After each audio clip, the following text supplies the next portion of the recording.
Ini adalah periode Taisho, yaitu tahun 1912 sampai tahun 1926. Tanjiro Kamado menjalani kehidupan sederhana namun bahagia di pegunungan bersama keluarganya. Suatu hari, ketika dia kembali dari berjualan arang di kota, dia menemukan sisa-sisa keluarganya yang dibantai dalam genangan darah setelah serangan iblis. Tanjiro bergegas menuruni gunung bersalju dengan satu-satunya yang selamat, saudara perempuannya Nezuko, di punggungnya. Namun di tengah jalan, Nezuko tiba-tiba menggeram, menyerang Tanjiro. Sang ibu menjelaskan kekhawatirannya akan keselamatannya karena hujan salju lebat saat dia pergi. Untuk tujuan ini, dia menjelaskan keinginannya agar setiap orang di keluarganya makan dengan baik untuk tahun baru, bersedia menjual sebanyak mungkin. Adik laki-laki dan perempuannya melihatnya hendak pergi dan ingin ikut dengannya, ibu mereka tidak mengizinkan mereka, karena dia akan berjalan lebih cepat dari mereka. Dengan cemas, mereka berdua memberi tahu Tanjiro tentang kesediaan mereka untuk membantunya. Dia meyakinkan mereka, Shigeru dan Hanako, berjanji untuk memberikan perhatiannya setelah kembali. Dia melihat adik laki-lakinya Takeo dan memerintahkannya untuk memotong kayu bakar untuk mereka. Takeo tampak kesal karena tidak dapat bergabung dengannya, yang membuat Tanjiro menepuk kepalanya untuk meyakinkannya, yang membuatnya kesal dan membuat keluarganya tertawa. Saat dia pergi, dia bertemu dengan adik perempuannya, Nezuko, yang menggendong adik bungsu mereka, Rokuta. Dia mengatakan kepadanya bahwa sejak kematian ayah mereka, mereka telah memandangnya sebagai panutan. Mendoakannya agar beruntung saat dia pergi, Tanjiro berkomentar tentang situasi kehidupan keluarganya, mereka selalu memanfaatkan kehidupan mereka yang tidak nyaman karena hidup dapat berubah secara tiba-tiba, seperti cuaca.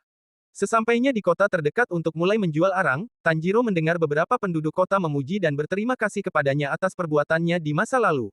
Tiba-tiba, ia mendengar seorang pemuda yang terluka memanggilnya, dituduh oleh seorang pelayan toko karena memecahkan piring. Dengan menggunakan indera penciumannya yang tajam, ia menyimpulkan bahwa seekor kucing telah memecahkannya, yang membuat pria itu lega. Seorang pria lain memanggilnya untuk meminta bantuan dengan barang bawaan yang berat. Dengan keranjangnya kosong dan langit sekarang gelap, Tanjiro pulang tetapi dihentikan oleh tetangga yang sudah tua, memperingatkannya untuk tidak memasuki gunung. Meskipun dia bersikeras dia aman dengan indera penciumannya, pria itu dengan tegas menyuruhnya untuk tinggal di rumahnya saja, karena iblis berkeliaran di malam hari. Saat makan malam, Tanjiro bertanya kepada pria itu, Saburo, tentang seperti apa iblis itu. Dia memberitahu mereka bahwa iblis melahap manusia dan aktif di malam hari, oleh karena itu berbahaya melintasi gunung saat ini. Diberi futon untuk tidur, Tanjiro bertanya apakah iblis akan memasuki rumah, yang dijawab Saburo ya. Dia menyatakan bahwa itulah alasan pembunuh 9 iblis hadir untuk melindungi mereka. Saburo, yang telah kehilangan keluarganya karena iblis, dikasihani oleh Tanjiro, yang ingin membawa saudara-saudaranya untuk menemuinya lain kali untuk memberikan kenyamanan.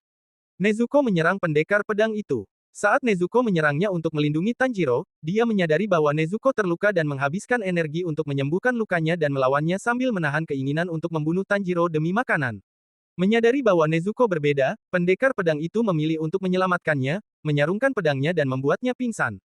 Saat Tanjiro berbaring di salju, dia didatangi oleh bayangan keluarganya yang telah meninggal, ibunya meminta maaf karena meninggalkannya dan meminta dia untuk merawat Nezuko. Dia terbangun dan mendapati Nezuko di sampingnya dengan moncong bambu, sebelum menyadari pembunuh iblis di dekatnya, yang telah menunggunya untuk sadar kembali. Sang pembasmi iblis memerintahkannya untuk mencari seorang lelaki tua bernama Sakonji Urokodaki, yang tinggal di kaki Gunung Sagiri, dan mengatakan kepadanya bahwa dialah, Giyu Tomioka, yang telah mengirimnya.